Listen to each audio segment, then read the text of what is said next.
কতবার করে কথাগুলো বলছি, কানে ঢুকছে? আমার মাথাটা খুব যন্ত্রণা করছে। আকণ্ঠ মদ গিলে বাড়ি ফিরলে তো হবেই, হ্যাংওভার থাকবেই। আর এসব দেবদাসগিরি না আমায় দেখিও না। হ্যাঁ, সব শেষ হয়ে গেল, এখন আদিক্ষেতা।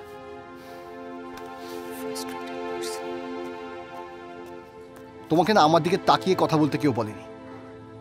আমি কোথায় যাব না যাব, কখন ফিরবো না ফিরবো, সেটা তোমার না জানলেও চলবে। নাটক এখনই এই ডিভোর্সের পর কি দেখবো কে জানে। কে বলেছে তোমাকে ডিভোর্সটা দিতে? সে ভুল আর করি? ছোটবেলায় বাচ্চা ছিলাম, তখন ভুলভাল বুঝিয়ে আমার বিয়েটা করে নিয়েছে। 25 বছর বয়সে না কেউ আর বাচ্চা থাকে না। তখন কত কথা, হ্যান করেগা ত্যান করেগা, আমাদের এই হবে আমাদের সেই হবে। আর হলো কি, একটা ছোট দেশটায় বাক্সের মতন ফ্ল্যাট আর একটা এইটুকু গাড়ি। কোন দেশের প্রধানমন্ত্রী না প্রতিশ্রুতি দিয়ে রাখতে পারে না। আমি তো তাও চেষ্টা করি, অনেকগুলো দেখেওছি। কি করেছো তুমি? তুমি একা করেছো? এই ফ্ল্যাট, এই গাড়ি, সবকিছু 30% কন্ট্রিবিউশন আমারও আছে। তো একটা কাজ করো, গাড়ির বাড়ির সবকিছু 30% করে নিয়ে নাও। তোমার লজ্জা করে না এসব কথা আমায় বলতে? তোমার এতটুকু কৃতজ্ঞতা বোধ নেই? এই ঘরটা যদি সংসার হয়ে থাকে শুধুমাত্র আমার জন্যে। আরে আমি কি সেটা অস্বীকার করেছি?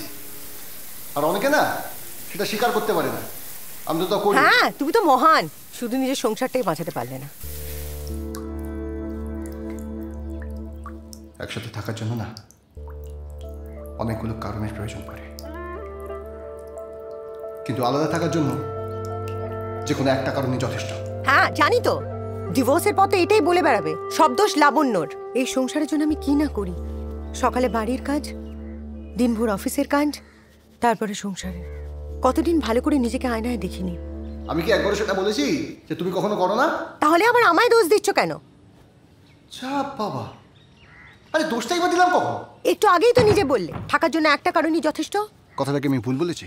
আর তোমার আর আমার যে কারণে ডিভোর্স হচ্ছে না, লোকে শুনলে হাসবে। আমার ওপর হাসবে না তোমার ওপর হাসবে? বাচ্চা বড় করার ক্ষমতা আছে তোমার? তোমার স্যালারিতে good education, standard of living বাচ্চাকে দিতে পারবে?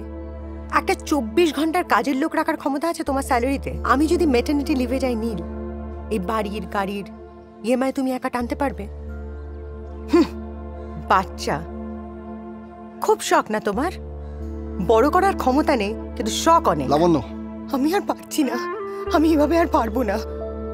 এর থেকে আমার একা থাকা অনেক ভালো। না কোনো স্বপ্ন থাকবে, না তা পূরণ করার কোনো ইচ্ছে থাকবে।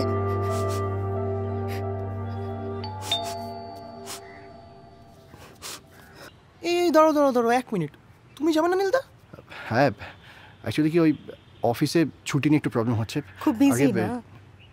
আমি ওইদিকে ম্যানেজ করেই আসছি। নীলদা, মা বলে তুমি আমাদের জামাইবাবু নও, আমাদের দাদা।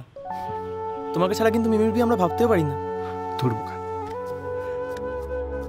আমি তো বললাম আমার ঠিক 2 দিন লাগবে, ওইদিকে ম্যানেজ করে আমি চলে আসছি। আজকে তোরা যা।